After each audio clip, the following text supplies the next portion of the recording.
Hello students, in this lecture video today I am going to discuss the muscular tissue and neural tissue. So beginning with muscular tissue, the muscles are composed of long cylindrical fibers, and these fibers are further composed of very fine fibrils which are called as myofibrils. So myo word is related with the muscles. Now there is coordinated contraction and relaxation of muscles, means the muscles are moving, they have an active role in movement due to the contraction and relaxation of these fibrils which are made up of proteins. Now coming to the three different types of muscles, this is skeletal muscle, smooth muscle and cardiac muscle.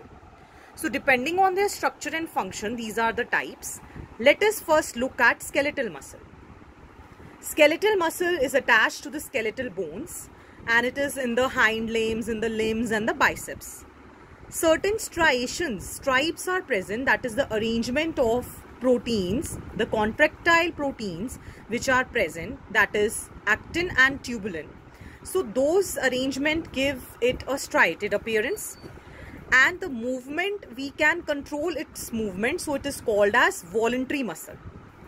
Coming to smooth muscles, what their structure is, they taper at both ends, giving a fusiform or a spindle shaped appearance. It is present in the walls of stomach and blood vessels. No striations are present, and these movements we cannot control by our own wish, so these are involuntary muscles. Coming to cardiac muscles, they are branched and they have certain connections which are called as intercalated discs present in heart. Striations are present, so striated.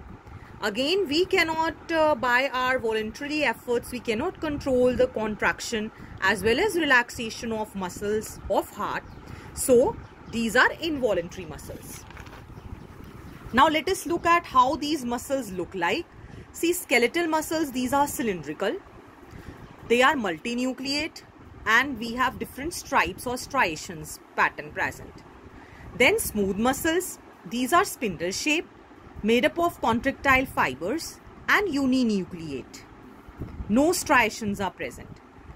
Coming to cardiac muscles, these are highly branched, as we can see, uninucleate, and striations are present. So these are striated.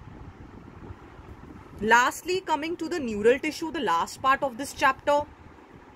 The neural tissue actually is composed of neurons and neuroglial cells. Now, what are neurons? These are the nerve cells which are present in brain and spinal cord. Neuroglial cells is a combination of nerve fibers and the cells. So what exactly happens is, whatever signal is coming from the environment, it is received through the dendrite of the nerve cell, going to the cell body. Further, the axon releases it to the nerve endings, and at the nerve endings, the junction between two neurons is called as synapse. In this synapse, certain neurotransmitters are there which will release chemicals. So the electrical signals which are converted over here to chemical signals. So what are electrical signals actually?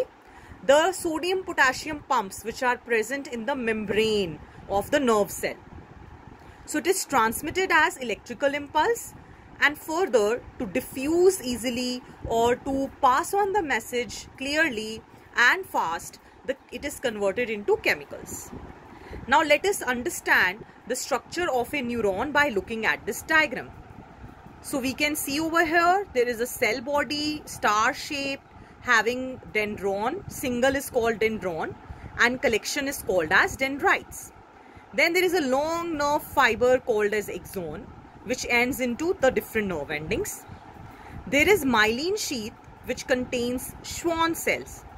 These Schwann cells, they form the myelin sheath.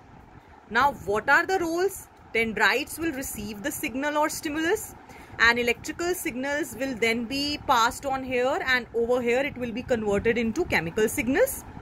Schwann cells, they make the myelin sheath which provides insulation to the ions which are basically formed over here. An axon is the largest fiber which is going to transmit the message from this cell to the other cell. So the take home message is that the nerve cells are having such a shape due to the function it has to perform, that is transmission of impulses.